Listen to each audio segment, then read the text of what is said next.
All right. Hello, everyone, and welcome to At Barrons. I'm Andy Serwer, and welcome to our guest, Joe Dominguez, CEO of Constellation Energy. Joe, great to see you. Thanks so much for joining us. Great to be here. Thank you.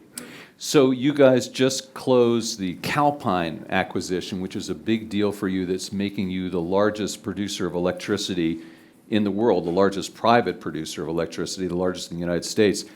Tell us where that deal stands. How are you moving forward with that? And what's the rationalization for doing that transaction? Yeah, well, as you indicated, we just closed, so in the last couple of weeks. So we're finally able to start pulling the people together. We did a lot of good integration work in advance of this, obviously. But now starting to see the capabilities I really wanted to get when I did the deal. You know, Andy, when we started, we were already the third largest power producer in the U.S., but predominantly a nuclear fleet, something like 90% of the megawatts we produced were with nuclear. And as we looked at the changing landscape, in particular the data economy, but also electrification, America pursuing America First policies to bring industry back, it was clear to me that we needed to have more than nuclear and double down on gas. I mean, this is a big company, people, right? I mean, we're talking 55 gigawatts of power, 2 million homes, 75% of the Fortune 100. And of course, electricity is a big deal now. We're going to talk about data centers and all that. But quantify, Joe, just how big Constellation is in terms of its energy production. Well, as a standalone, we were producing roughly 11% of the nation's energy. If I were to think about it in terms of zero emission energy, which was also dispatchable, in other words, controllable, that number would grow to almost 23, 24%.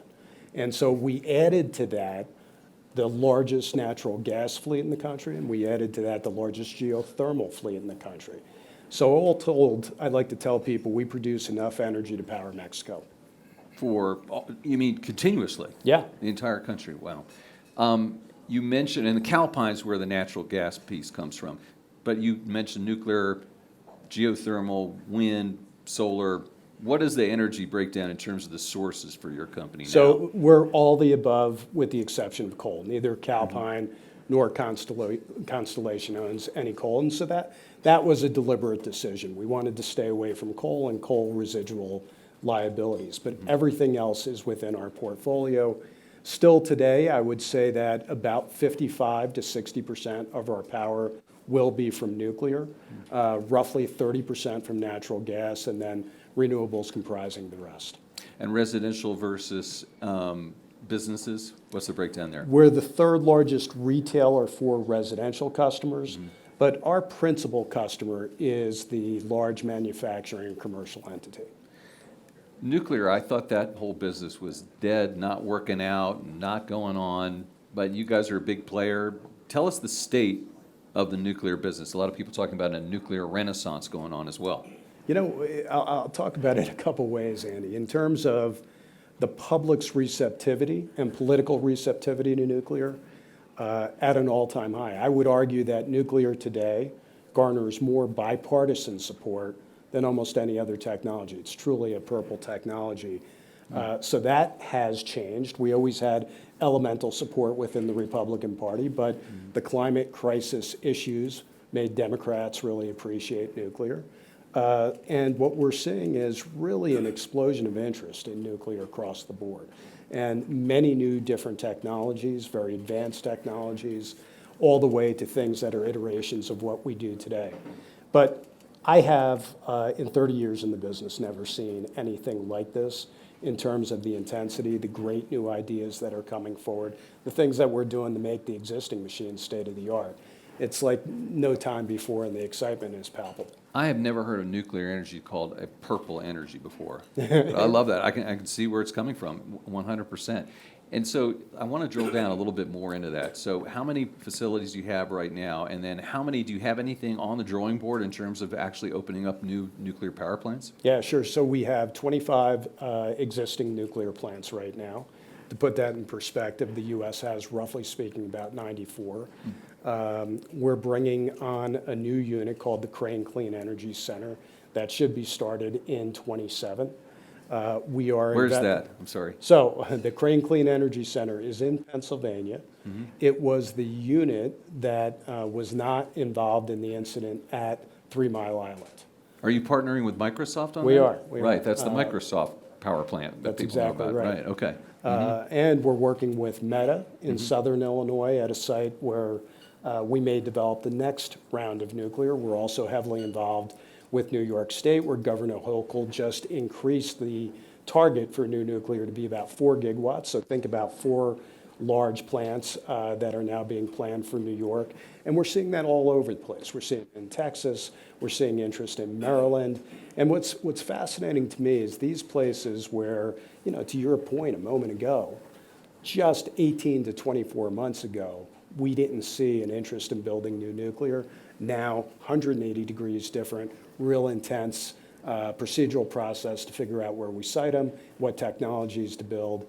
And all of this is enabled to a certain extent by the hyperscalers, who are obviously willing to invest and are quite interested in the technology. I want to talk about those hyperscalers, but first, so when it comes to nuclear power, France was right all along.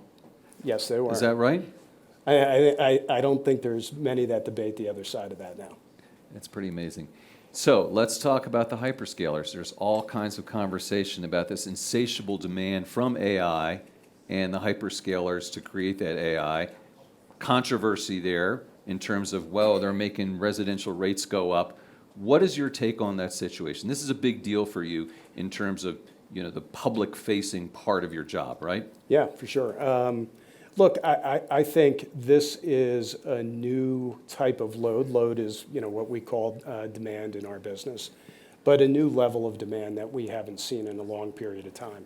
Keep in mind that the last 20 years of our business have been, if you had to say what's the hallmark of that period from a growth standpoint, it was declining growth. It was whatever was growing in the economy was being more than offset by lighting efficiency and other things we're doing. Well, those energy efficiency options are dwindling, right? We got the low-hanging fruit. And then on top of that, we see some of the resumption of demand, both from vehicle electrification as well as the hyperscalers. So we saw a system that was pretty loose, had a lot of extra capacity, and that's tightened up. And of course, energy prices are a simple reflection of supply and demand fundamentals. So those have ticked up as well. So how much more demand are these hyperscalers sucking out of the system? I mean, how do we quantify that? How do we think about it? I think it's in the neighborhood of a few percent per year, but that adds up over a period of time. So, you know, you think about this business as probably growing sub 1% prior to the data economy demand. Now we're probably thinking about electric demand growing more like 3%, 4% per year. Isn't there an issue about counting how many data centers there are that you were talking about at one point, that people are kind of double counting, and maybe some political people with an agenda trying to make the situation worse, or at least from your perspective? Well, sure, like we are definitely seeing that. And what I think you're alluding to is the fact that we know, because we serve multi-state regions, we know that our same client will come in and, for example, propose a project in Pennsylvania, Illinois, Ohio, maybe other places. And so those sites will compete with each other. But when the initial service request goes into those utilities in Ohio, Illinois, Pennsylvania, it all looks like a new project. So we were having, in the early days here, double, triple counting of the same project, which created a lot of the noise. Now, keep in mind, we are legitimately seeing load growth, and it is substantial. On the other hand, I think it was quite overstated in the early days, and unfortunately, we've created a bit of hysteria that the lights are going to go out. There's no indication of that. Well, let me cut to the chase, though. I mean, are residential rates in the United States being driven up by hyperscalers? What do you think? I think to a certain extent, any demand growth in a supply and demand market, whether we're talking about corn, pork bellies, or electricity, has the same effect. It increases prices, calls on more supply to be added to the market, and that's what is driving new power plants being built. Right, and that will increase supply, and then who knows what that cycle Then will it bring. balances out. Right. And we've seen this commodity cycle in a lot of areas. President Trump just called for an emergency power auction to address what he says are high rates in the Middle Atlantic region, which is Maryland, New Jersey, Pennsylvania, et cetera, which is your base in Baltimore, so it's Yep. your home region. How is that connected to your business, and what do you think about the president's plan? Well, we're starting to understand a little bit more about the details of the plan. So far we've gotten what is more of what I would describe as a statement of principles. But as we read it, it looks very similar to us to something we are proposing ourselves in the stakeholder process. And let me explain that. There has been, on behalf of the grid operators, what we call backstop authority, which is essentially to say that if the market isn't responding by building a sufficient number of power plants to meet growing demand, then the grid operators will step in and they'll order a procurement. 15-year contracts is what's being proposed. So at Constellation, we had advocated for some backstop authority precisely to push back on this notion that we would have reliability issues and also to address some of the affordability issues. And the idea of it is that we would use an emergency procurement only when necessary, but that procurement and the costs of it would be allocated to certain categories of new demand, meaningfully the large data centers that are coming in. Right, so the idea itself kind of makes sense or makes sense? If properly implemented, we think it could make sense, and it could be a little bit of a breakthrough in terms of getting the market going. But, Andy, what I think people don't appreciate enough is it's very hard to get new power plants sited these days. So the idea that we would see an increase in demand and you and I would get together and say, hey, look, let's put a power plant on the grid in 24 or 36 months ago. We used to be able to do that in 2015. Now it's more like 4 and 5 years. Can you put a price tag on a power plant? I mean, I know there's a whole range. There's the small nukes, there's your natural gas plants. Sure. What do they cost? It depends on the size of the unit, but right now we're looking at natural gas units being about $2,500 a kW. So for a typical large natural gas plant, you're talking about $2.5 billion. Normally you would build 2 of those together at the same location for a combined cycle machine, so $5 billion. If you were to try to match that and its efficiency with solar, be a significantly higher number of solar plus storage to accomplish the same result. And nuclear, the last time we built a dual unit station in the US, it was upwards of $30 billion or more. The Southern Company did that. In today's dollars or? In those dollars. And how long ago was that? So that was, they just came online recently in the last handful of years. Right. But there has been price inflation. But what we also saw is, and we know this, the more nuclear plants we construct, the lower we could drive down the costs as we get to construction efficiencies. You mentioned EVs earlier, Joe, and they cycled up, at least in the United States is pretty different from the rest of the world right now. Yeah, I mean, the rest sure. of the world just continues to accelerate the adoption of EVs. The United States kind of plateaued, perhaps for political reasons. What do you think the future of EVs is in the United States and globally? I think the loss of the tax credit has certainly impacted some of the growth projections, but our own internal models continue to show steady growth for EVs. In fact, what we're seeing, again, we do a lot of analytical work around this, but what we're seeing is those people who have bought an electric vehicle more than likely are going to buy another electric vehicle when it's over with. So there are aspects of its performance that work very well. Very clearly, there continues to be in the States range anxiety. I think one of the key differences in the States, we tend to drive more miles, so that range anxiety becomes more acute, and we'll see how we're able to keep up with that with charging stations. But to us, the technology simply does look superior from both an efficiency and a vehicle performance standpoint. And so as we put the pieces together, regardless of the federal strategy on tax credits, we'll see a continually growing market there. Production of electric power is a local or national business. I'm curious, Joe, whether you talk to colleagues who run electric producing businesses in other countries, and is there a potential to transmit or produce electricity and send it to different countries, say even Mexico and Canada, but what about Europe and Asia? I think there are pretty some limits in moving electricity over, call it, 400 or 500 miles from its place of origin. And people kind of experience this in their daily lives. Sometimes when you plug in something that uses a lot of electricity, you could feel the heat in the cord. And that's actually how we lose energy in the transmission of electricity. You lose it through heat losses the longer you push it. I like to compare it, Andy, to to that gallon of ice cream you went out and you got, the longer the ride home, the more of it's going to melt on the way. So we do I get have that. some of those issues. What we can do is have surrogate forms of energy. So we could produce, for example, clean hydrogen here, make ammonia and different liquid byproducts that then could be shipped and are clean energy carriers. And we've seen a bit of that. Again, the tax credit environment has impacted it. Do you talk to CEOs of power companies around the world? Maybe you're doing that in Davos? Yeah, no, for sure. It's strikingly different, at least, the early going for the European counterparts is the data center push is less dramatic. And in many respects, I think, will continue to be that. They're trying to sort out data sovereignty and other issues. But it'll be fascinating how that develops over here. Rest of the world, gangbusters. In terms of? New growth. Really? Europe? Europe in spots, but I'm talking about more like places like North Africa, Asia, we're seeing continued demand.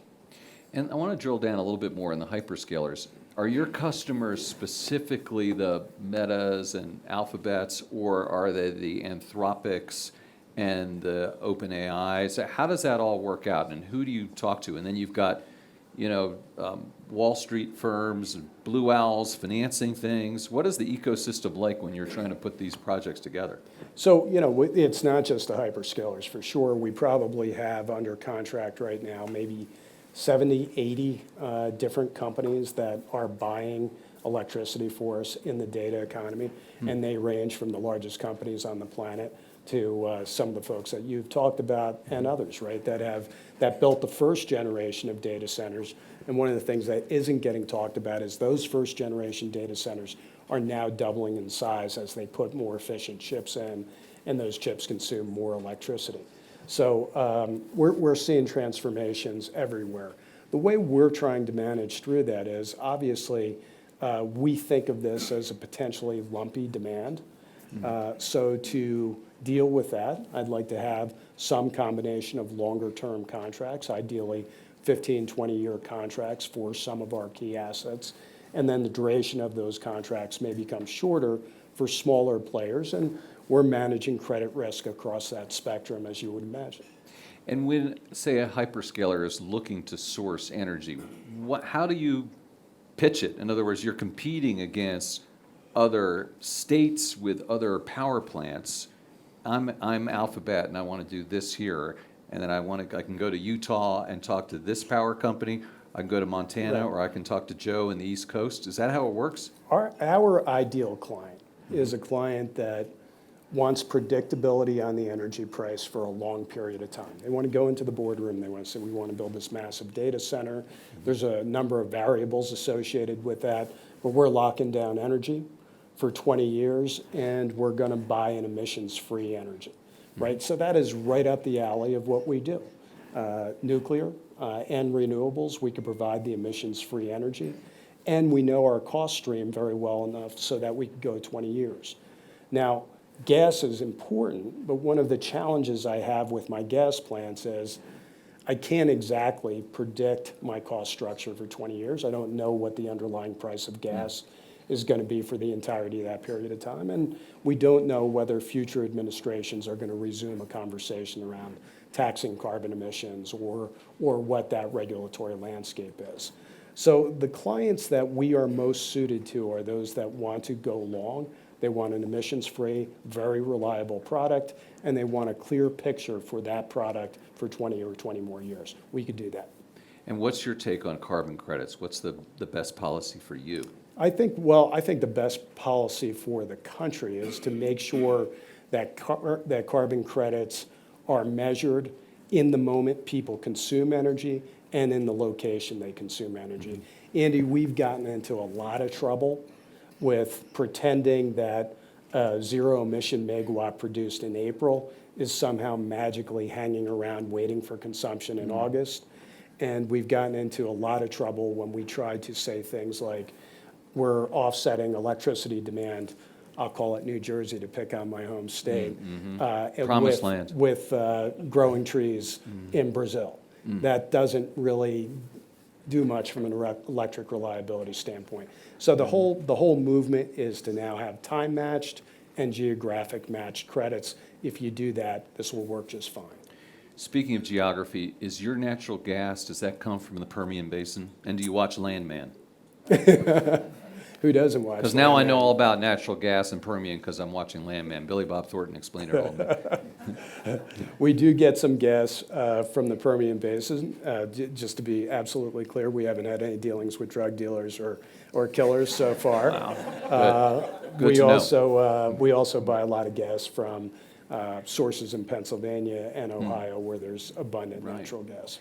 And just one last thing on this location thing, but states would have incentives for these companies to locate there as well besides just the power sources, right? Yeah, for sure. The reliability impacts also, I mean, all the growth is associated with, not only in the stock market, but on the local level, growth of jobs and opportunities, or a lot of power plant jobs, a lot of data economy jobs are going to feed families.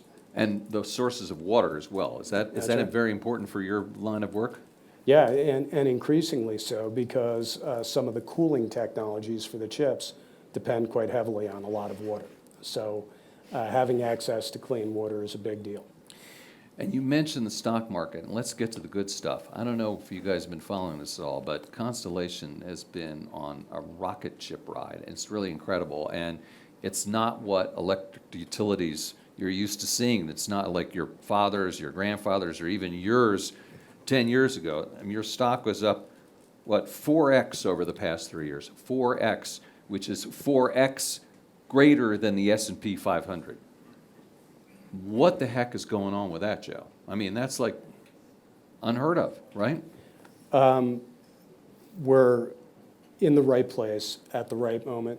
I would also think that some of the things that we have been saying for a long time, the fundamental importance of clean and reliable electricity, not just clean electricity, but electricity that shows up when you need it in a tightening demand, comes right to the forefront as one of the things that are needed. So we were incredibly well positioned.